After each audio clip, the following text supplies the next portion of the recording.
이번 시간에는 네 번째 챕터 계약에 대해서 함께 살펴보도록 하겠습니다. 우리 교과서 총 20개의 장으로 구성되어 있는데요. 오늘이 제4장 Contract, 즉 계약과 관련된 내용들을 함께 살펴보는 날입니다. 자, 4.1에서는 건설 계약을 둘러싸고 있는 여러 가지 환경적 요소에 대해서 이야기를 하고 있는데요. 자, 건설에 있어서 계약이라고 하는 것이 얼마나 중요한가 하는 것을 한마디로 반증하는 것이 건설 계약에 있어서 기본적으로 건설사를 우리가 부를 때 컨트랙터 또는 그 컨트랙트를 대표한다는 의미에서 제너럴 컨트랙터 또는 하도급을 하는 경우에는 서브 컨트랙터 이런 식으로 그 컨스트럭션 펌들을 전부 다 컨트랙터라는 용어로 부르고 있어요. 이 이야기는 건설에 있어서 그 어떤 다른 요소들보다도 계약이라고 하는 것이 가장 중요하다라는 것을 한마디로 반증하는 그런 단어, 그런 의미, 그런 사례라고 볼 수가 있는 것이죠.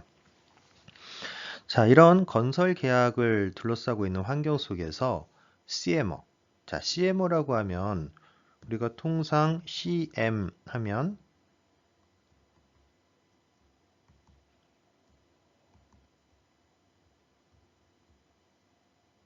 컨스트럭션 매니지먼트라고 해서 건설 관리를 뜻하는 약자로 사용을 많이 하죠. 자, CM에다가 ER을 붙이면 똑같이 컨스트럭션에 매니저에 ER을 붙인 거와 동일하게 돼서 이것은 우리나라 말로 하면 예를 들면 건설 관리자 이렇게 해석을 하시면 될 것 같아요. 그래서 이 건설 계약을 둘러싸고 있는 환경 속에서 이 CM어들, 즉 건설 관리자들은 어떤 역할을 수행을 하느냐? 당연히 계약에도 개입을 하겠죠. 근데 발주자나 시공자의 계약 이외에도 뭐 발주자와 직접적이지 않겠지만 뭐 시공자나 하도급사 또는 건설노조, 자재 공급사들 이런 사이의 계약 사이에도 모두 이 건설관리자가 함께 참여를 해서 자문을 하는 형태로 계약을 이끌어 나가게 되는 것입니다.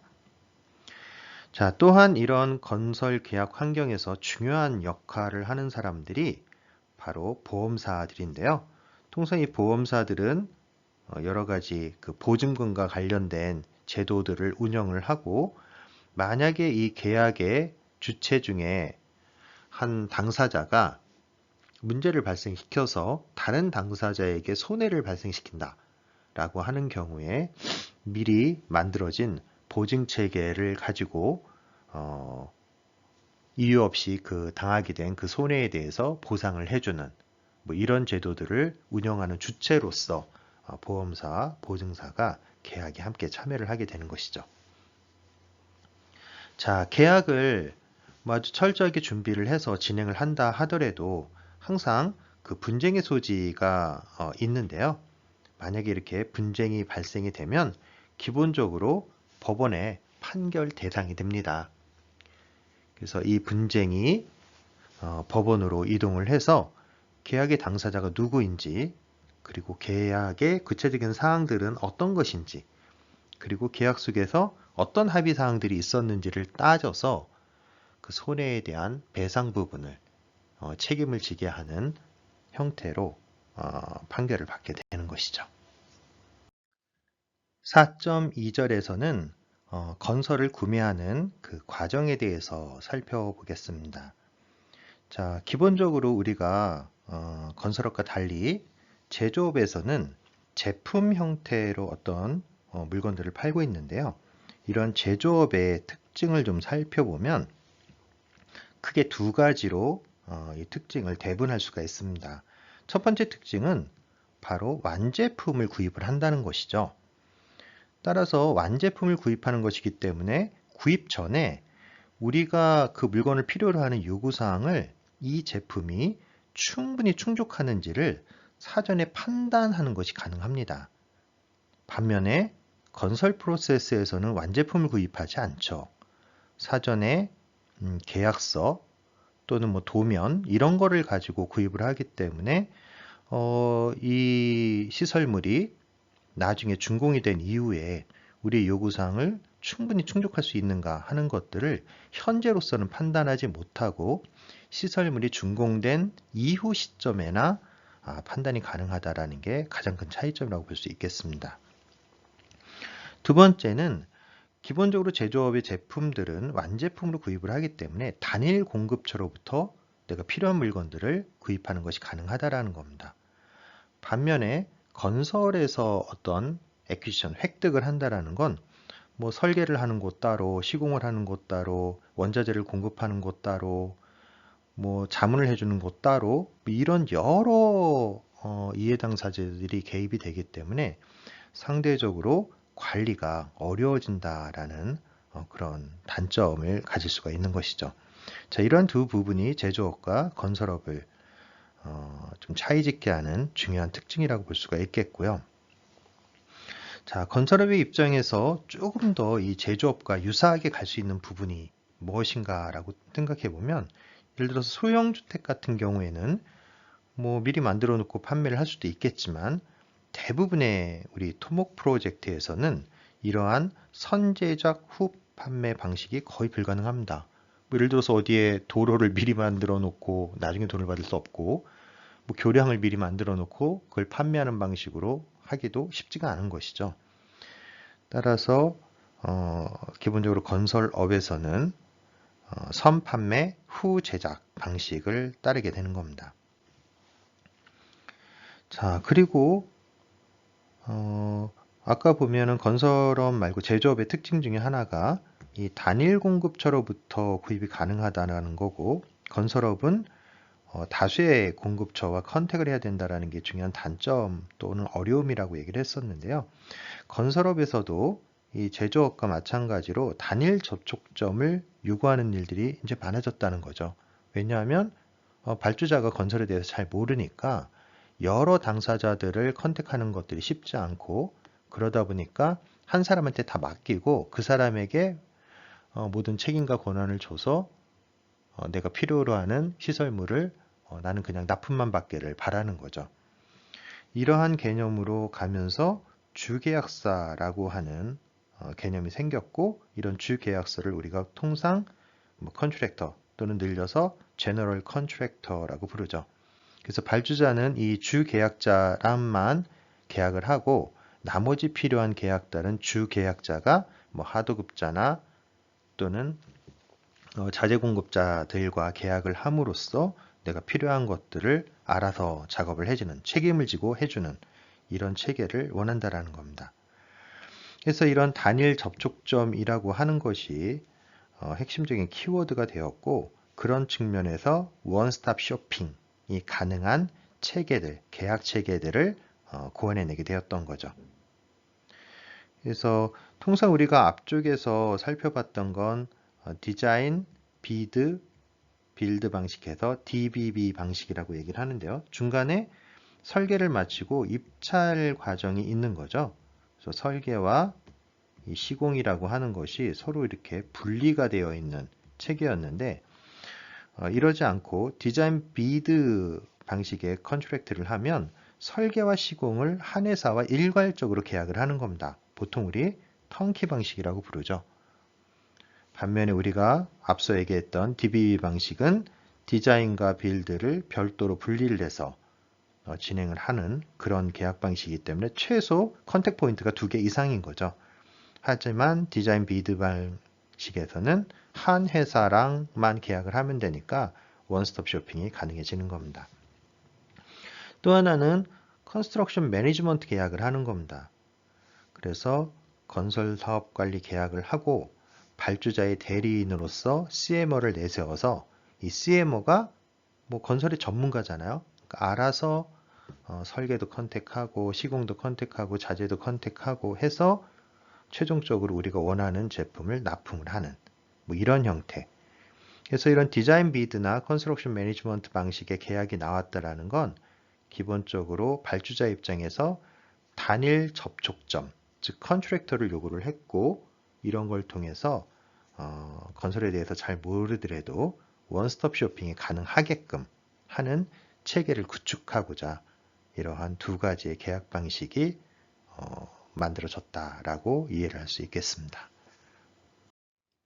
4.3절에서는 주요한 건설 계약 유형에 대해서 서술을 하고 있는데요. 자, 첫 번째 계약의 유형은 가장 일반적이기도 한 경쟁 입찰을 통한 최저가 낙찰 부분입니다. 이때 최저가를 선정을 할 때 공사를 갖다가 전체적으로 하나의 묶음으로 묶어가지고 총액으로 계약을 하는 방식이 있는가 하면 개별 공사의 물량 곱하기 단가 형태로 계약 금액을 뽑는 단가 계약도 있습니다. 어쨌든 공사 금액이 총액 기반으로 되어 있든 단가 기반으로 되어 있든 여러 입찰에 응한 응찰자 중에서 가장 가격이 낮은 제안을 한 기업이 낙찰을 받는 그런 제도라고 볼 수 있겠습니다. 자, 두 번째 유형은 경쟁을 하는 것이 아니라 적당한 시공사 하나를 선택을 해서 그 시공사와 협상을 통해 가지고 계약을 하는 형태예요. 그래서 이 경우에는 투철한 금액이 없기 때문에 금액 산정을 어떻게 하느냐? 기본적으로 그 공사에 들어간 전체적인 비용과 그 비용의 일정 부분에 해당하는 수수료 이런 부분으로 나눠 가지고 보통 코스트 플러스 P 방식에 의해 가지고 계약 금액이 결정되는 형태를 띠고 있습니다. 상대적으로 협상에 의한 계약이다 보니까 경쟁 입찰을 통한 최저가 낙찰에 비해서는 공사 금액이 다소 높아질 수는 있겠죠. 하지만 품질이나 공기나 안전 이런 측면에서 봤을 때는 최저가 낙찰로 선정된 기업보다는 조금 더 신뢰성을 가질 수 있는 그런 장점이 있다라고 볼 수 있겠습니다. 4.4절에서는 경쟁을 통한 최저가 낙찰 제도에 대해서 살펴보도록 하겠습니다. 기본적으로 최저가 낙찰이라고 하는 것은 일단 응찰자들의 투찰 금액을 기준으로 해서 가장 적은 금액을 낸 시공사로부터 가장 높은 가격을 낸 시공사까지 일단 줄을 세웁니다. 가격이 낮은 순서대로. 그런 다음에 최저가를 낸 회사부터 이 회사가 우리 공사를 충분히 수행할 만한 자격이 있는가라는 자격 요건을 체크를 하고 만약에 자격이 충분하다라고 하면 선정을 하는 것이고 만약에 이 회사가 가격은 굉장히 싸게 적어냈지만 아무리 봐도 우리 공사를 해낼 능력이 없을 것 같다라고 생각이 든다면 바로 다음으로 낮은 가격을 낸 후순위 업체에게 기회를 넘겨서 그 기업이 이 공사를 수행할 만한 충분한 자격이 있는가를 체크하고 되면 후순위 업체가 되는 거고 아니면 3순위, 4순위 이렇게 계속 다음으로 가격을 낮게 낸 기업들로에게로 이렇게 계속 기회를 넘겨주는 형태로 진행을 하는 것이죠. 자, 이렇게 이제 진행을 하다 보니까 과정이 좀 번거롭죠. 그래서 애초에 입찰에 응하는 모든 기업들을 대상으로 프리퀄리피케이션이라고 해서 사전 자격 심사라고 하는 것을 진행을 합니다. 이것은 투자를 하기 전에 사전에 자격을 심사를 해서 우리 공사를 충분히 수행할 만한 능력이 있다 없다를 판정을 한 다음에 충분한 자격이 있는 회사에게만 응찰, 입찰에 참여할 수 있는 자격을 부여하는 그런 제도라고 볼 수 있겠죠. 그래서 이런 사전 자격 심사에서는 그 회사가 충분한 기술적 능력을 가지고 있는가, 그리고 기업의 재정이 충분히 건전한가, 그리고 보증을 할 수 있는 입찰 보증금이라든가 이행 보증금이라든가 관련된 보증 능력이 충분히 있는가, 현재 수행 중인 공사가 많지 않아서 우리 공사를 할 만한 충분한 여력이 남아 있는가, 과거에 다른 공사에서 뭔가 문제를 일으켜 가지고 소송을 발생시킨 이력이 있는가, 또는 과거에 계약을 해놓고 실제로 이행을 제대로 하지 않고 중간에 중도에 포기한 이력이 있는가, 뭐 이러한 것들을 종합적으로 따져서 충분한 자격이 있다 없다라고 하는 그 자격의 유무를 갖다가 결정을 짓고 이 자격이 있는 자들만 응찰을 하는 방식으로 계약을 진행하게 됩니다. 자, 이러한 최저가 입찰 방식의 장점이라고 한다면 수행 능력을 가진 자 중에서 가장 낮은 가격으로 공사를 수행하는 사람이 그러니까 낙찰자로 결정이 된다라는 거고요. 그리고 모든 입찰자에게 공정한 기회를 제공한다라는 측면에서 의의가 있는 것이죠. 반면에 단점이라고 하면 설계도서에 종종 문제가 있을 수 있는데요. 어떤 입찰자들은 이를 악용하기 위해서 저가로 일단 낙찰을 한 다음에 설계도서의 문제점을 역으로 이용을 해가지고 설계 변경을 하는 거죠. 설계 변경 또는 뭐 계약 변경을 통해 가지고 계약 금액을 갖다가 굉장히 높이는 이러한 경우들도 종종 있기 때문에 좀 조심을 해야 된다는 얘기고요. 따라서 설계도서가 완벽하게 구비된 이후에야 이러한 경쟁 입찰을 통한 최저가 낙찰이 가능하다라고 이야기할 수 있는 것입니다. 그리고 아무래도 이러한 입찰이 들어간다는 건 디자인, 비드, 빌드 방식이라고 얘기를 했었죠. 설계와 입찰과 시공. 따라서 설계사와 시공사가 서로 다른 기업이에요.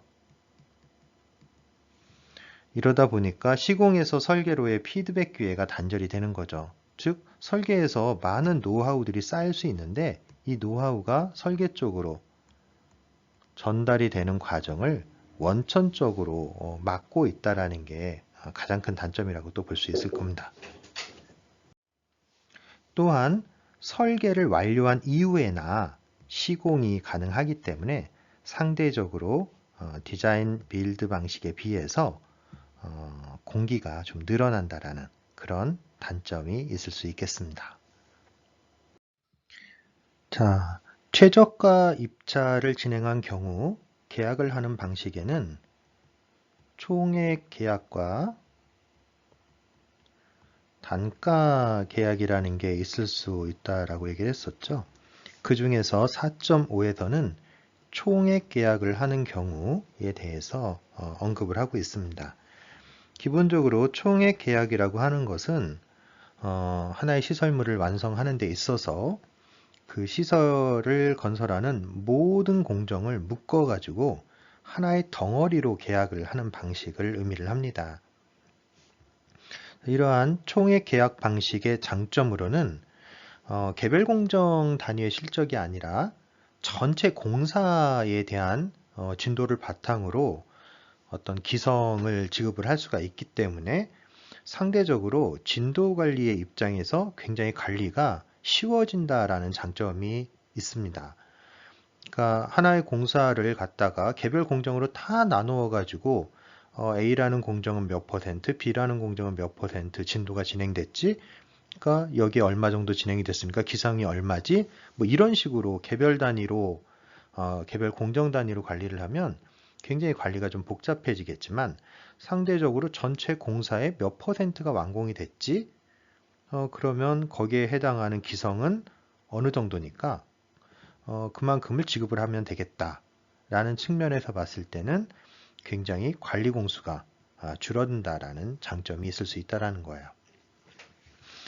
자, 반면에 단점으로 우리가 생각할 수 있는 건 완벽한 설계도와 시방서가 사전에 준비되어야 있어야 한다라는 건데요.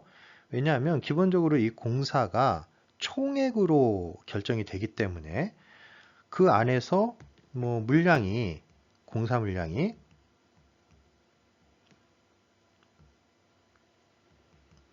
증감이 발생을 하더라도 총액은 불변이에요.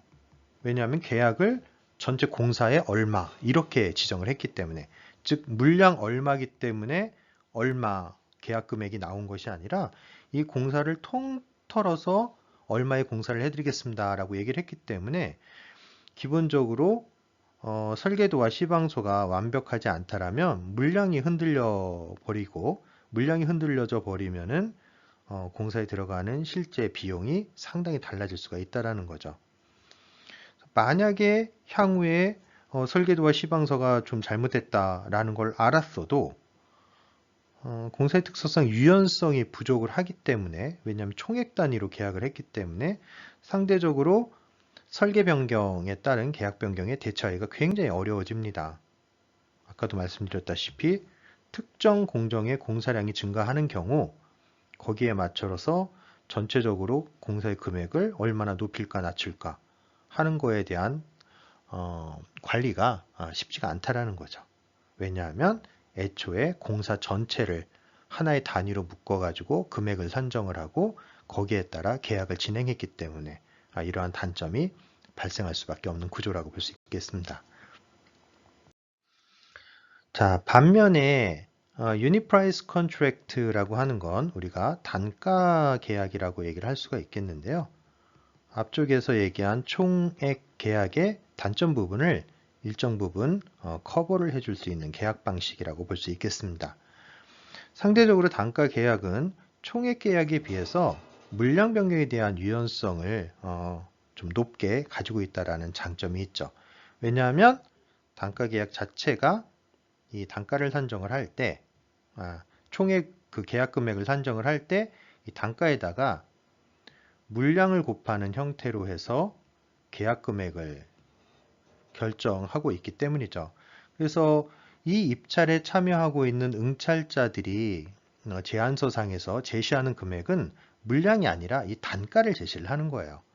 예를 들어서 뭐 제곱미터당 뭐 10,000원에 해주겠다 하는 이 금액을 갖다가 투차를 하는 것이기 때문에 설령 설계도와 시방서에 문제가 있어서 이 물량에 변화가 생긴다 하더라도 변화된 물량에다가 기본적으로 투차란 단가만 곱을 해주면 언제든지 이 계약 금액이 갱신이 될 수가 있다는 거죠. 이러한 측면에서 물량 변경에 대해서 상당히 유연성을 가지고 있는 방법론이다라고 얘기할 수 있는 것입니다. 자, 기본적으로 유닛 프라이스 컨트랙트에서는 하나의 프로젝트가 기본적인 워크 아이템이라고 불리는 물량을 산출하는 기본 단위가 되는 놈들로 나누어질 수 있다, 즉 분해가 될 수 있다라는 가정하에서 가능한 거고요. 이런 물량이라고 하는 것은 공사의 특성에 따라서 뭐 큐빅 야드나 아니면 뭐 리니어나 스퀘어 피트 또는 개수 뭐 이런 단위로서 따져볼 수가 있다라는 거죠. 자, 예를 들어서 아래의 표를 보면 하나의 프로젝트를 4개의 공사 아이템으로 구별을 해놨죠. 1, 2, 3, 4 아이템으로. 이거는 일종의 뭐 공사의 종류라고 보시면 되겠죠. 자, 그리고 각각의 공사에 대해서 물량이 얼마나 되는지를 이렇게 수치적으로 표시를 하고 있고, 이 물량은 기본적으로 비드 패키지에서 제시가 되어 있을 겁니다. 뭐에 근거해서? 설계도와 시방서에 근거를 해서. 자, 그리고 아이템 종류에 따라서 물량의 단위가 달라질 수 있기 때문에 여기 보면 첫 번째 아이템은 큐빅 야드로, 그리고 얘는 리니어 푸트로, 얘는 큐빅 야드, 얘는 스퀘어 야드. 그러니까 얘는 뭐 길이로 되는 거고, 얘는 면적, 그리고 이 두 개는 최적으로 어떤 공사의 양을 갖다가 결정할 수 있는 타입이라는 거죠. 자, 그리고 각각의 공사 워크 아이템에 대해서 디스크립션도 이렇게 적어 놨습니다. 그래서 얘는 뭐 바위를 갖다가 파는 그런 공사가 되겠죠. 그리고 여기는 8인치 CI 포스 메인이라는 공사일 테고, 여기는 트렌치 에스케베이션 파이프를 받기 위해서 하는 것 같으네요. 여기는 포장 작업, 이런 것들이 이제 물량이 나와 있고, 결국 여기에다가 우리 응찰자가 적어내는 것은 몇 달러 하는 이 숫자들을 적어내게 되는 거죠. 그래서 최저 단가를 써낸 어떤 시공사가 선정이 되는 거고, 계약 금액은 앞서 나와 있던 이 물량에 곱하기를 해서 단가를 해서 금액 부분을 뽑아내게 되는 거죠.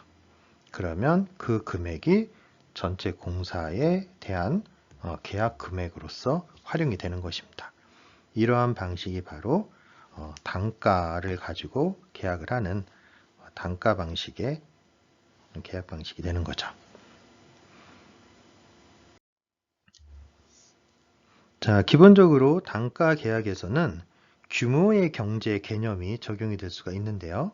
이 얘기는 뭐냐면 수량이 많아지면 간접비 부분, 그러니까 물량과 관계없이 일정한 금액이 드는 고정비 부분을 감소시켜서 단가를 낮출 수 있다는 거죠. 자, 기본적으로 단가는 고정비 플러스 변동비 형태가 될 텐데요. 자, 변동비라는 거는 뭐 물량이 늘어나면 그 물량에 비례해서 같이 증가를 하거나 감소를 하기 때문에 따질 건 없고, 결국 고정비 부분을 갖다가 공사의 물량으로 나눠주면 단위 물량에 대해서 고정비에 대한 부담이 나오잖아요. 그런데 공사 물량이 커지면 분모가 커지니까 단가는 떨어지는 거고, 공사 물량이 떨어지면 단위 물량에 대해서 고정비 부담이 커지니까 단가가 높아지는 거죠. 자, 이때 규모의 경제라고 하는 건 바로 이 공사 물량이 커짐에 따라서 단가가 떨어지는 현상을 이야기하고 있는 것입니다. 자, 단가 계약의 장점이라고 얘기할 수 있는 부분은 계약 단가 조정이 상대적으로 용이하다라는 거죠. 왜냐하면 예측 공사량과 실제 공사량의 차이가 발생을 할 때 실제 공사량이 증가하면 단가를 낮추고, 자, 요 상황이죠. 반대로 실제 공사량이 원래 우리가 예측했던 것보다 감소하게 되면 고정비 부담이 커지기 때문에 단가를 높이고, 그래서 처음에 우리가 예측했던 공사량과 실제 공사량이 일정 정도 차이가 발생을 해도 단가 조정을 통해 가지고 원만한 계약을 진행할 수 있다라는 얘기를 하고 있습니다. 자, 이러한 특징 때문에 공사량에 대한 매우 정확한, 뭐 어느 정도 당연히 정확해야겠지만 매우 정확한 예측까지는 필요가 없다라는 거죠. 왜냐하면 나중에 물량이 변화하게 되면 그 물량에 맞춰서 단가를 조정하고 또 그 단가에다가 물량을 곱해서 전체 계약 금액을 갖다가 새롭게 산정을 할 수 있기 때문에 그런 거죠. 따라서 우리 토목 쪽에 이 뭐 토공이나 기초공사처럼 이런 것들이 지배적인 공사계약에 굉장히 적합하다고 볼 수 있습니다. 왜냐하면 상대적으로 처음에 계산한 물량과 실제 공사를 진행하다 보면 물량의 차이가 발생할 수 있을 텐데, 이런 물량의 차이가 발생을 하더라도 단가 계약 방식을 이용을 하면 쉽게 계약 금액을 조정할 수 있기 때문에 상대적으로 이런 곳에 적합하다라고 하는 표현을 하고 있는 거죠. 자, 단점이라고 볼 수 있는 부분은 프로젝트 종료 시까지도 정확한 공사 금액을 알 수 없어요. 왜냐하면 정확한 공사 금액이라고 하는 것은 총 공사 물량이 확정이 된 시점, 즉 준공이 된 시점이라고 밖에 볼 수가 없는 거죠. 사전에 공사 물량이 정확하게 픽스가 되어 있지 않기 때문에 이 공사를 하는데 들어가는 총 비용도 역시 미리 사전에 정해질 수 없다라는 단점이 있는 거죠. 아까 총액 계약에서는 처음에 뭉뚱그려서 계약을 했기 때문에 공사 금액은 이 액수다라고 얘기할 수 있었지만, 단가 계약에서는 물량이 픽스되기 전까지는 전체 공사 금액이 얼마다라고 확실하게 얘기할 수는 없다. 이런 부분을 단점으로 꼽고 있습니다. 그리고 기성 지급을 위해서는 정확한 진도 체크가 필요하다. 왜냐하면 해당 공정마다 아까 공사의 종류에 따라서 물량의 단위도 달라지고, 따라서 그 물량이 얼마만큼 진척이 됐는지 진도율도 다 따르게 따져야 되고, 그리고 그 물량에 따라서 단가를 곱해가지고 기성을 지급해야 되니까 전체 공사의 진도가 중요한 게 아니라 개별 공정 단위의 진도 관리가 필요하게 되는 거죠. 따라서 상대적으로 높은 관리 비용이 소요될 수는 있겠습니다. 자, 그리고 뭐 모든 공사에서 거의 유사하게 나타나는 거지만, 공사를 위해 비용을 먼저 지출하고 기성을 지급을 받으므로 컨트랙터 입장에서는 자금 운용상의 타임렉이 발생을 한다라는 거죠. 즉 선투자하고 그 비용이 먼저 들고 후 기성을 받는 체계가 되기 때문에 그 물량만큼 항상 선투자가 발생을 한다라는 거예요. 그래서 뭐 보통 이런 것들을 커버하기 위해서 초기 공정에는 똑같은 공사를 하더라도 높은 단가를 적용하고 말기 공정에는 낮은 단가를 적용하는 그런 보완책 같은 것들을 사용할 수 있다라는 거죠. 그래서 그런 걸 통해 가지고 이 선투자로 인한 손해 부분, 비용 발생 부분을 상쇄시키는 효과들이 있는 거죠. 아무래도 똑같이 공사를 진행을 하면서 이렇게 A라는 공사 한 단위를 공사를 하는데 초기에는 얘에 대해서 1,000원을 받고 말기에 가서는 똑같은 공사에 대해서 500원을 받는다 라고 한다면 전체적으로 750원, 750원 받는 것보다는 선투자분이 줄어들게 될 테니까 빨리 공사 대금을 빨리 받는 효과가 있어서 상대적으로 이 선투자분에 의한 어떤 금융비용 같은 것들을 상쇄시킬 수 있는 보완책으로서 적용이 가능하다라고 얘기할 수 있는 것이죠. 자, 여기 있는 그림에서는 특정한 프로젝트에 대한 비용과 수입에 대한 그래프를 갖다가 좀 보여주고 있는데요. 자, 여기에서 가로축은 공사 기간을 월 단위로 표현을 하고 있고요. 세로축은 공사에 들어가는 총 비용이나 또는 기성으로 받는 금액 같은 금액이 돈이 갖다가 단위고 여기는 시간 단위가 되는 거죠. 그래서 총 공사 기간은 1개월, 2개월, 3개월, 4개월, 5개월, 6개월에서 6개월이 지나면 프로젝트가 종료되는 시점이 되겠고요. 그때까지 이 프로젝트의 수행을 위해서 첫 번째 달은 이만큼, 두 번째, 세 번째, 네 번째, 다섯 번째, 여섯 번째 달 해서 최종적으로 요만큼의 비용이 지출이 되는 것을 의미를 하고 있고요. 그러한 공사의 대가로 발주자로부터 받는 기성은 아래 막대 그래프로 표현이 되어 있는데요. 여기 있는 것처럼 두 번째 달이 지나고 나서 첫 번째 기성을 지급을 받네요. 그래서 이렇게 점프를 하는 형태로 돈을 그 달에 모아가지고 받으니까 최종적으로는 여기에 해당하는 이 금액을 공사에 대한 대가로 받게 되는 겁니다. 그래서 이 최종 수입에서 최종 지출 부분을 빼주면 바로 이 공사를 통해서 우리가 얻을 수 있는 이윤 부분이 도출이 될 수 있겠고요. 자, 여기 마지막 여섯 번째 달에 받는 돈을 여기 레스트 페이먼트 마지막 지급이라고 표현을 해놨습니다. 자, 그래서 여기에서 이제 중요한 거는 기본적으로 우리가 돈을 지출하는 커브는 이 선을 따라서 지출을 하고 돈이 들어오는 커브는 이 선을 따라서 이렇게 돈이 들어온다라는 거예요. 자, 최종적으로는 들어오는 돈이 더 많긴 하지만 항상 돈이 어떻게 됩니까? 선투자가 되고 있죠. 그렇다는 얘기는 기업의 입장에서 항상 이만큼에 해당하는 이 부분 공사에 돈이 들어갔지만 아직까지 돈을 받지 못한 상황이 된다라는 거고요. 나중에 가서야 사실은 여기에 해당하는 이만큼 이제 이 이윤이 창출이 되게 되는 거죠. 그래서 캐시플로우상, 즉 현금 흐름상으로 봤을 때는 항상 들어오는 돈보다 나가는 돈이 많은 그런 구조를 갖게 되고 그만큼에 대해서 이 시공사의 입장에서는 항상 자금 부족 상태에 빠질 수밖에 없는 구조라는 거예요. 왜냐하면 투자하고 기성을 받는 데까지 타임 레그, 시간 지연이 발생을 하기 때문이죠. 여기 같은 경우에는 최소 두 달의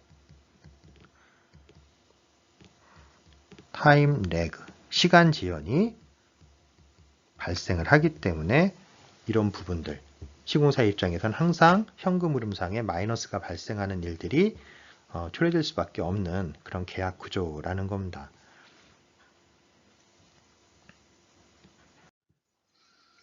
자, 그래서 이렇게 시공사 입장에서 선투자가 되는 부분, 즉 자금이 부족한 현상을 어떻게 하면 좀 감소시킬 수 있을까 해서 전체적으로 조금 전에 보셨던 그 현금이 들어오는 이 스케줄을 어떻습니까? 조금 더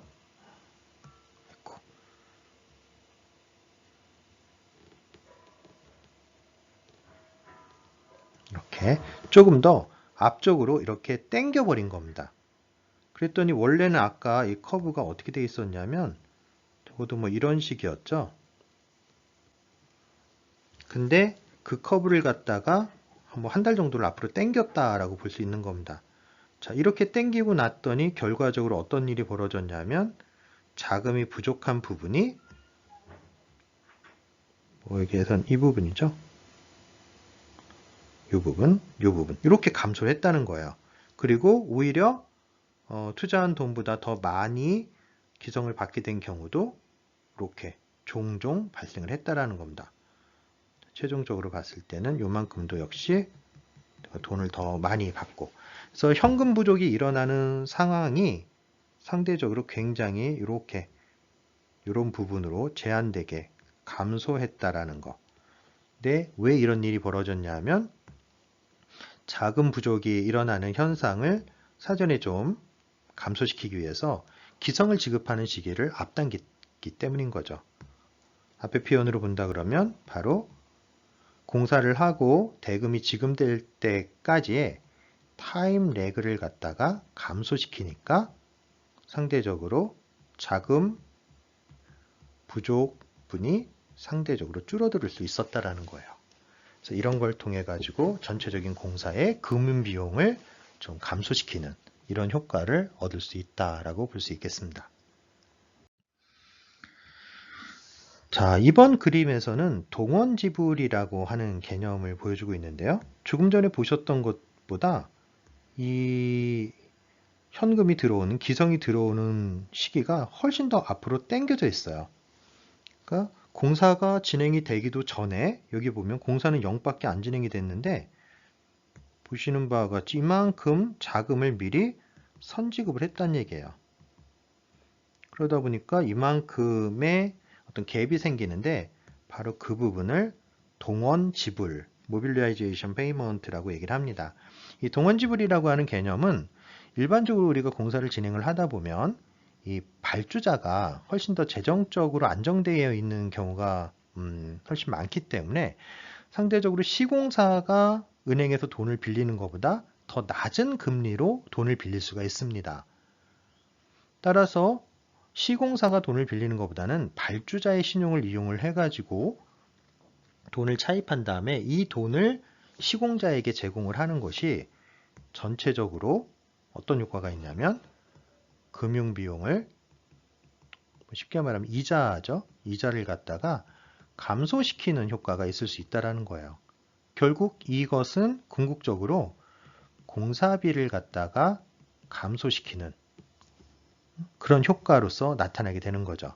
그래서 발주자와 시공자 사이에 충분한 파트너십, 충분한 신뢰성이 있다라고 하면 발주자가 금융기관에 가서 은행에 가서 뭐 돈을 빌리는 것보다는 발주자가 직접 자금을 마련을 해가지고 시공자에게 선지급을 함으로써 전체적인 금융비용을 감소시키고 이를 통해 가지고 공사비를 감소시킬 수 있다.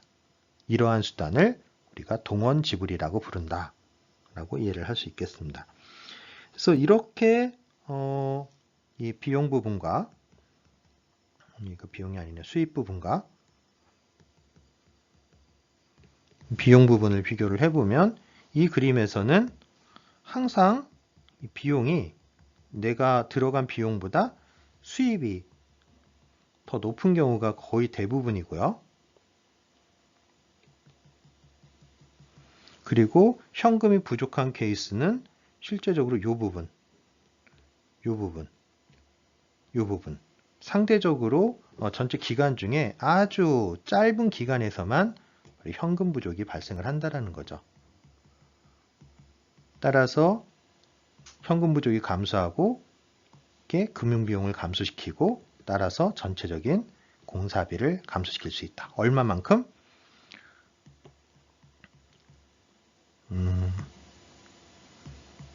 시공사의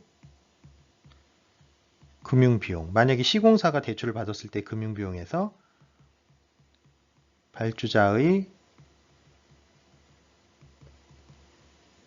발주자의 신용으로 돈을 빌렸을 때 이자, 그 차이만큼, 요만큼이 바로 공사비 감소액이 될 수 있다는 거죠. 단 조건은 시공사보다는 발주자의 신용이 더 좋을 때 이런 일들이 발생할 수 있는 겁니다. 그래서 이러한 식으로 전체적인 공사비를 줄이는 관리 방식, 바로 동원지불을 이용했다라고 이해를 하시면 되겠습니다. 자, 4.7에서는 경쟁에 의한 최저가 입찰이 아니라 협상에 의해서 계약을 하는 그러니까 협상에 의해서 낙찰자를 결정을 하고 그에 따른 가격을 협상을 통해서 또 결정을 하는 이런 협상에 기반을 둔 계약 방식에 대해서 소개를 하고 있습니다. 자, 기본적으로 이 협상에 의한 계약 방식에서는 앞쪽에서는 어떤 응찰한 기업들이 자기의 가격을 적어서 내는 방식에 의해 가지고 공사에 대한 계약 금액이 결정이 되죠. 하지만 여기에서는 공사 대금이나 지불 방법을 발주자와 시공사 사이에 협상을 통해서 결정을 하는 방식을 이용을 하게 됩니다. 자, 이 경우 여러 기업에서 만약에 이제 제안서를 제출을 하게 되면 그 중에서 예를 들면 뭐 최저 가격을 써낸 기업 또는 최저 자재를 써낸 기업 또는 일정을 가장 짧게 적어낸 기업 뭐 이런 식으로 여러 복수의 입찰자들을 사전에 마음에 두고 그네들과 1대1로 협상을 거쳐 가지고 가장 우리 공사에 적합한 하나의 입찰자를 결정을 하는 방식으로 낙찰자를 결정을 하게 되죠. 그래서 뭐 가격이나 자재나 일정 중에서 가장 좋은 조건을 검색을 하고 가장 좋은 조건을 제시한 1순위 업체부터 당연히 협상에 들어가게 될 겁니다. 자, 이러한 협상을 통해 가지고 시공사가 선정이 된다라고 하면 계약 금액은 뭐 인건비라든가 장비, 자재 또는 경비 이런 것들은 모두 다 실비 처리를 하고요. 또 통상 이 부분을 우리가 코스트 부분이라고 표현을 하죠. 그리고 그네들에 대한 어떤 전문적인 지식이나 만약에 시공사가 자기의 자체적인 뭐 시설이나 장비나 이런 것들을 활용을 한다라고 하면 그거에 대한 사용 대가 부분을 통상 우리 이제 fee라고 하는 부분입니다. 그래서 이 코스트와 fee를 합산을 해가지고 계약 금액을 산정을 하는, 즉 협상에 의한 거죠. 자, 경쟁 입찰의 경우 응찰을 한 응찰자들이 금액을 갖다가 이제 투차를 하게 되면 그 중에서 최저가에 의해 가지고 계약 금액이 결정이 된다라고 얘기할 수 있는 거고요.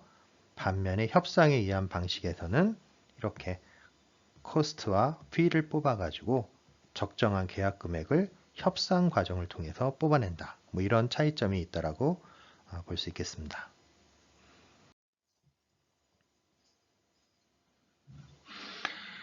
자, 계약 금액을 결정하는 네 가지 형태의 어떤 산정 방식이 있는데요. 자, 그런 걸 갖다가 우리가 fee structure라고 얘기를 합니다.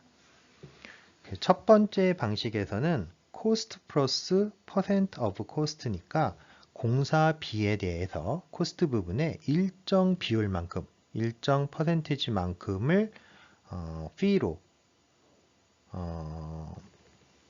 산정하는 그런 방법인 거죠. 그래서 예를 들어 가지고 뭐 퍼센트 오브 코스트를 갖다가 예를 들어서 10%라고 잡았다. 그러면 코스트에다가 0.1 곱하기 COST 코스트 하니까 1.1 코스트 원래 비용의 1.1배만큼을 계약 금액으로 잡는 이런 방식이라고 볼 수 있겠죠. 자, 그런데 이러한 방식에서는 공사비가 증가를 하면 fee도 그거에 비례해서 왜냐하면 곱으로 되어 있으니까 함께 올라가 버리는 그런 모순이 존재를 한다라고 볼 수 있겠습니다. 자, 또 하나의 방식은 코스트에 대해서 어떤 비율로 주는 것이 아니라 그냥 정액으로 fee를 결정을 해가지고 그 돈을 공사 비용에다가 합산을 하는 방식으로 fee를 공사에 대한 계약 금액을 결정하는 방식인데요. 자, 이 경우에는 공사를 굉장히 좀 빨리 진행을 하면 상대적으로 공사가 빨리 끝나고 빨리 fee를 수령할 수 있으니까 공사 금액에는 별로 신경 쓰지 않고 고가의 자재와 장비를 이용을 해서 빨리 이 공사를 끝내려고 하는 그런 경향이 보인다라는 거죠. 왜냐하면 공사 빨리 끝내고 정해진 금액만큼 빨리 이 fee를 수령을 하면 시공사 입장에서는 좀 도움이 되니까, 그래서 이런 부작용들이 좀 우려된다라는 거고요. 그래서 이거는 고배 형태로, 얘는 하배 형태로 이 fee가 결정이 된다고 볼 수 있겠고요. 자, 세 번째는 cost 플러스 fixed fee를 하는 거는 동일한데 거기에 profit sharing을 갖다가 집어넣은 겁니다. 그러니까 만약에 비용 절감이 발생을 하면 목표 공기와 목표 공사비를 이미 설정을 한 후에 절감액이 발생을 하면 그 절감액 부분을 발주자와 시공사가 공유를 한다라는 거예요. 뭐 100억 정도를 전체적으로 세이브를 했다. 그러면 50억, 50억 이렇게 서로 그 이익을 갖다가 나눠 갖는다라는 거죠. 자, 이 얘기는 상대적으로 이 이익을 공유함으로써 시공사한테 뭔가 동기부여를 하는 거예요. 빨리 끝내고 그리고 공사도 저렴하게 하면 너네에게도 이익이 된다. 뭐 이런 것들을 둠으로써 상대적으로 고가의 자재와 장비를 사용하는 그런 부작용들을 좀 막아낼 수가 있는 거죠. 그래서 이 부작용에 대한 어떤 방지책이라고 얘기를 할 수 있겠습니다. 자, 네 번째는 코스트 플러스 슬라이딩 피 방식인데요. 자, 이거는 보통 설계와 시공을 동시 진행하는 뭐 턴키 공사라든가 또는 장기간 진행되는 민간 공사에 적합한 어떤 계약 방식이라고 볼 수 있겠습니다. 그래서 이때 그 슬라이딩 피라고 하는 거는 요 산식에 의해 가지고 결정이 되는데, 이때 T는 목표로 잡고 있는 공사의 비용을 의미를 하고요. A는 실제적으로 들어갔던 공사비를 의미를 합니다. 그래서 이 차이가 많이 나면 날수록 어떻습니까? 요 가로 안이 목표 비용에서 실제 비용을 뺀 거에 특정 요율을 곱해가지고 P를 정하는 거니까 가급적이면 목표 대비 실제 비용을 낮추려고 노력을 하겠죠. 즉, 공사비를 절감하려고 노력을 한다라는 겁니다.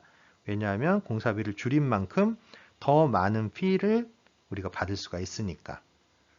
그래서 이러한 식으로 일종의 동기부여를 시키는 방식이고요. 이때 우리가 여기서 이제 타겟 밸류라고 하는 공사에 대한 목표 금액을 정하는데, 계약을 통해서 통상 이 타겟 밸류라고 하는 것을 GMP, 즉 Guaranteed Maximum Price로 사용을 할 수 있다라는 거예요.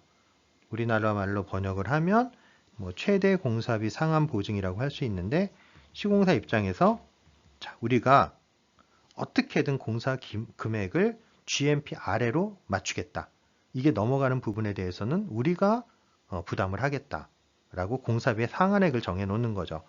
그리고 만약에 그 상한액보다 좀 줄어드는 부분이 있다라면 그런 줄어드는 부분들은 이 산식에 의해서 결국 시공사에게도 피가 늘어나게 되니까 그거에 따른 이익이 증대하는 뭐 이런 형태의 구조를 갖는 피 산정 방식이라고 볼 수 있겠습니다. 4.8에서는 프로젝트 딜리버리 메소드에 대해서 다루고 있는데요. 자, 이 얘기는 우리가 어떤 구조물 또는 건축물을 만들어내기 위해서 반드시 필요한 두 가지 핵심 요소가 무엇냐라고 얘기를 하면 하나는 설계고 하나는 시공이 되겠죠. 그대로부터 이 설계와 시공이 어떤 관계를 가지고 현재까지 좀 진행되어 왔는가 하는 것들을 프로젝트 딜리버리 메소드라는 제목에서 좀 살펴보고 있는데요. 고대에는 기본적으로 엔지니어가 있어서 그 엔지니어가 기술자가 직접 설계를 하고 자기 설계안에 따라 가지고 작업자들을 관리하면서 시공을 직접 한 그런 마스터 빌더 형태로 많이 진행이 됐다라는 겁니다. 그러던 것이 한 지난 100여 년 전부터 근대에 들어오면서 설계와 시공을 각각의 전문 영역을 가진 쪽으로 분리를 해가지고 진행을 하는 형태로 바뀌게 됐는데요. 즉 설계를 담당하는 설계사와 시공을 담당하는 시공사가 서로 분리된 체계를 갖는 거죠. 그래서 이러한 체계에서는 앞서 계속 우리가 살펴봤던 것처럼 공사가 진행되는 과정을 보면 설계를 먼저 하고 입찰 과정을 거친 다음에 시공에 들어가는 DBB 방식으로 공사를 진행할 수밖에 없는 체계가 되겠고요. 근데 이런 DBB 방식은 설계와 시공이 분리되다 보니까 노하우가 좀 축적되기도 좀 어렵고 상호 설계 시공이 좀 교류되기도 어렵고 공사 기간도 좀 길어지고 책임 소재에도 또 문제가 좀 생기고 서로 설계 탓이다, 시공 탓이다 이런 얘기들을 많이 하니까 자 그런 측면에서 지난 한 30여 년 동안에는 설계와 시공을 동시에 진행하는 형태의 어떤 프로젝트 딜리버리 메소드를 많이 활용을 하고 있다라는 겁니다. 자, 그래서 이런 디자인 비드 빌드 방식 요 타입이 보면 이제 두 가지 형태가 있는 거죠. 경쟁 입찰 방식과 협상에 의한 계약 방식 그리고 설계와 시공을 동시에 진행하는 방법으로는 두 가지가 있을 수 있는데 하나는 디자인 빌드 컨트랙트라고 해서 설계와 시공을 일괄 입찰하는 즉 턴키 방식의 입찰 방식을 의미를 하는 거고요. 또 하나는 컨스트럭션 매니지먼트 계약 방식이라고 해서 건설 사업자를 발주자의 대리인으로 내세워서 계약을 하는 방식들이 있을 수가 있죠. 통상 이런 CM 방식의 계약은 비용 말고도 뭐 품질이라든가 공기라든가 요구사항의 충족이라든가 안전 같은 다른 요소들이 굉장히 중요한 좀 비용보다는 성능 측면이 중요하다라고 판정이 됐을 때 CM 계약 방식을 많이 활용을 한다는 거죠. 그러니까 원가를 줄이는 것이 중요한 게 아니라 제대로 된 품질에 요구사항을 충족하는 그런 구조물이나 건축물을 만들어내는 것이 더 중요하다라고 판단이 되었을 때 통상 이런 CM 방식의 계약을 진행을 하게 되겠습니다. 자, 그래서 4.9에서는 디자인 빌드, 그러니까 설계와 시공을 통합한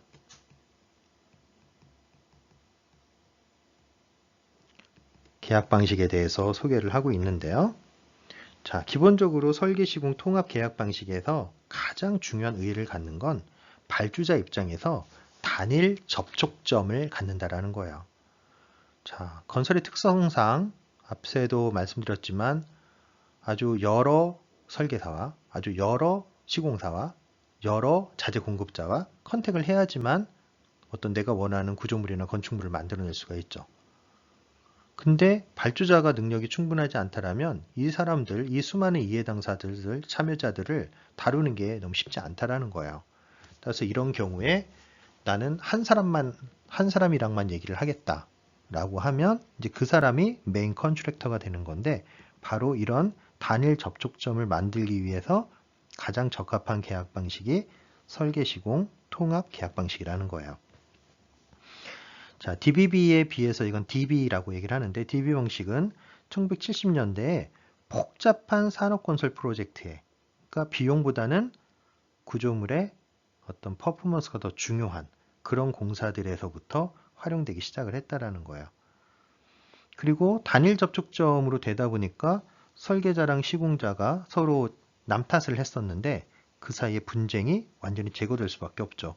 왜냐하면 설계와 시공을 동일 회사가 진행을 하기 때문에 분쟁거리가 발생을 할 수가 없는 거죠. 아예. 또한 설계와 시공 간의 기술 교류가 아주 촉진이 되니까 기술적으로도 많은 발전이 있을 수 있고 설계와 시공이 설계가 완료된 후에 시공이 진행되는 즉 옛날에 공사의 간트 차트를 그려보면 뭐 이런 식이었죠. 설계, 입찰,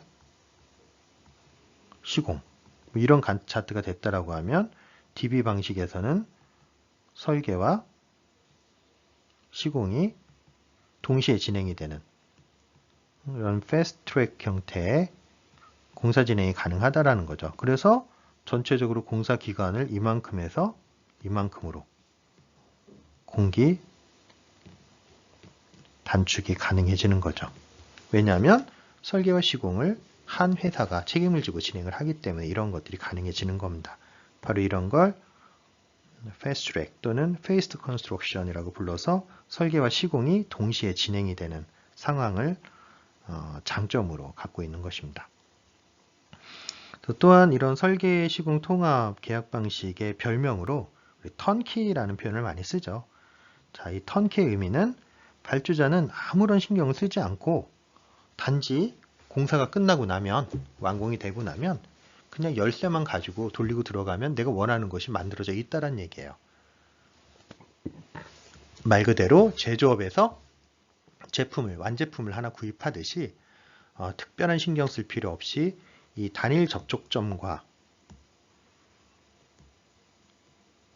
이야기만 나누고 그리고 맨 마지막에 키만 돌리고 들어가면 내가 원하는 그런 요구사항을 충족하는 구조물이나 건축물들이 완성되어 있다는 거죠. 그런 측면에서 다소 비용이 더 들어갈 수는 있겠지만 발주자 입장에서는 상당히 고품질의 어떤 건축물이나 구조물을 만들어낼 수 있는 대안으로서 이런 계약 방식이 선호될 수가 있는 것이죠.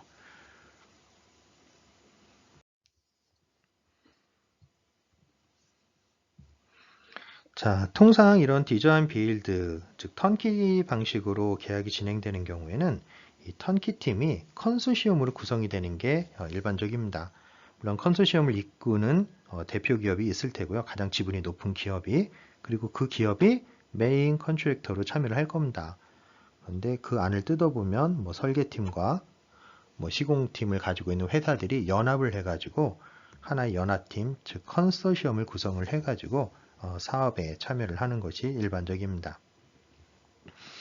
자, 기본적으로 발주자 입장에서는 예비 설계가 종료되는 시점, 즉 설계가 한 30-40% 진행이 됐다라고 하면 총 프로젝트 금액을 대략적으로는 파악을 할 수가 있습니다. 그래서 이 프로젝트 금액에 대한 추정치를 가지고 이걸 기준으로 예산을 갖다가 수립을 합니다. 그리고 난 다음에는 이 예산에 맞춰 가지고 턴키 형태의 계약 방식을 하게 되면은 설령 나중에 공사 금액이 높아진다 하더라도 전체적인 금액을 턴키 방식으로 계약을 했기 때문에 공사비가 증가하는 부분을 발주자가 책임지지 않아도 된다는 거죠. 즉 공사비 변동에 따른 리스크를 시공사가 갖게 된다는 거예요. 역으로 공사가 줄어든다고 하더라도 그거에 대한 이익은 시공사가 가져가게 되는 거죠. 결국 그 리스크를, 공사에 대한 리스크를 발주자에서 시공사 쪽으로 리스크를 갖다가 넘기는 그런 효과가 있다라는 것이죠. 바로 이런 게 디자인 빌드 방식의 한 특징이라고 볼 수 있겠습니다. 자, 민간 부분에서 턴키가 일어나는 경우에는 아주 특별한 어떤 기술적인 능력, 성능에 대한 능력 이런 게 있을 때 턴키로 많이 진행이 되기 때문에 큰 경쟁이 없지만 공공 부문에 대해서는 많은 경쟁이 있을 수 있습니다. 따라서 턴키의 경우 제안서의 평가가 굉장히 중요한 역할을 하게 되는데 문제는 이 컨소시엄 입장에서 제안서를 만들어내는데 엄청난 비용과 노력이 들어간다라고 하는 거예요. 고비용이나 뭐 아주 장기간 뭐 이 정도의 준비가 필요하지. 그러니까 노력이 굉장히 많이 들어가고 이 얘기는 준비 비용이 굉장히 높다라는 걸 얘기를 하는 거예요. 그래서 만약에 낙찰이 되면은 문제가 없겠지만 여기에서 컨소시엄으로 참여를 했는데 뭐 2순위, 3순위 돼가지고 낙찰을 받지 못했다라고 하면 올곧이 이 비용을 갖다가 이 컨소시엄의 부담으로 가져갈 수밖에 없는 거죠. 따라서 이 수주에 실패한 컨소시엄은 상대적으로 아주 심한 타격, 즉 손해를 엄청나게 입을 수 있다는 거예요. 자, 요즘에는 뭐 턴키 같은 경우 일부 준비 비용을 갖다가 보전을 하는 경우들도 있지만 상대적으로 그 금액은 실제 들어간 비용에 비하면 그렇게 크지는 않은 거죠. 따라서 상대적으로 굉장히 많은 손해를 볼 수도 있다라는 겁니다. 이 준비 과정을 통해서. 이런 것이 턴키 방식, 이런 방식으로 계약을 하는 프로젝트의 어떤 특징이라고 볼 수 있겠어요. 자, 4.11에서는 CM 방식의 계약에 대해서 언급을 하고 있는데요.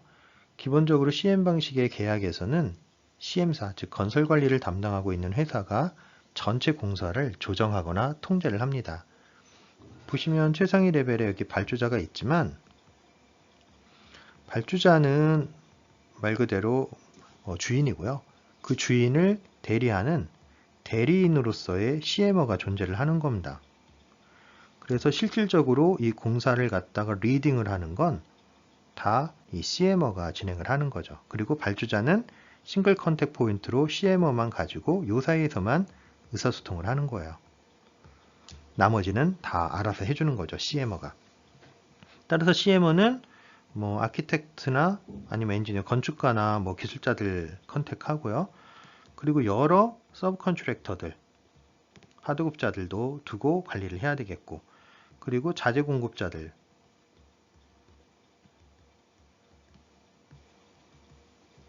이런 부분들을 전부 다 통틀어서 관리하는 이런 책임을 갖게 되는 거죠. 그래서 이런 형태로 발주자를 대리해서 CMO를 두는 계약 방식을 CM 계약 방식이라고 얘기를 합니다.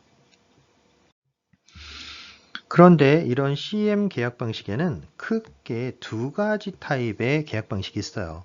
하나는 Agency Construction Manager라고 해서 조금 전에 얘기한 것처럼 발주자를 대리해서 공사를 관리하는 전문 대리인의 역할을 수행하라는 경우입니다. 이 경우에는 공사에 대한 그냥 비서 같은 역할인 거지, 공사가 성공이 되든 실패를 하든 그 공사에 대해서는 직접적인 책임은 없는 거예요. 말 그대로 대리인으로서의 어떤 CM어를 얘기를 하는 거죠. 반면에 CM 컨트랙트 포맷이 되면은 CM어가 대리인으로서 역할을 하는 것이 아니라 실제 메인 컨트랙터의 그 주계약자에 준하는 그런 책임과 권한을 갖는 역할로 넘어가게 됩니다. 그래서 이 경우 공사의 성공에 대해서 직접적인 책임을 갖는 거예요. 뭐 공사비가 늘어나거나 공사기간이 늘어나거나 이런 부분에 대해서 주계약자가 행하는 갖고 있는 책임만큼의 똑같은 책임들을 갖게 되는 것이죠.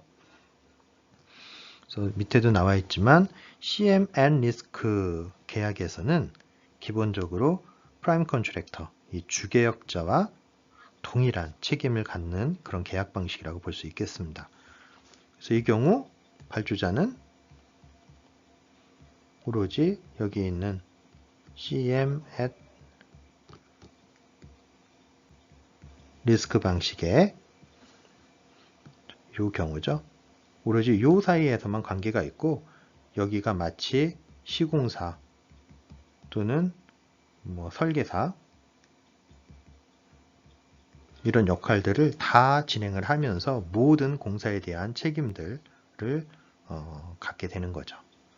반면에 에이전시 방식에서는 똑같이 하지만 책임이 없고 오로지 관리의 역할만 하는 일종의 발주자의 비서 역할을 하는 대리인 역할을 하는 그런 형태로 계약이 되는 거죠. 그래서 이 경우에는 총 공사 비용이 전체 계약 금액이 될 테고요. 이 경우에는 서비스에 대한 fee 부분만 CM 쪽에 계약이 되는 겁니다.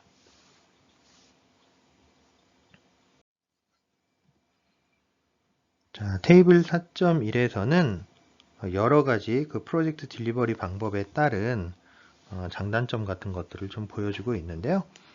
자, DBB 방식, 디자인 비드 빌드 방식이죠. 이 경우에는 계약을 하는 방식이 두 가지가 있다 그랬죠. 경쟁 입찰하는 방식, 협상에 의한 방식. 자, 이럴 때 발주자 입장에서 접촉하는 접촉점이 싱글이냐 멀티냐를 따졌을 때 멀티가 되는 거죠. 왜냐하면 설계자도 컨택을 해야 되고 시공사도 컨택을 해야 되고 따라서 멀티플이 되겠고, 시공사 또는 설계사를 선정하는 셀렉션 크리테리아는 아무래도 코스트가 낮은 거, 이게 다겠죠. 그리고 때에 따라서는 이제 공기를 감축시키기 위해서, 단축시키기 위해서 설계와 시공을 중복으로 진행하는 것이 필요할 때가 있는데, 경쟁 입찰의 경우에는 이런 게 불가능하겠고, 협상에 의한 거는 일부 가능할 수가 있겠습니다.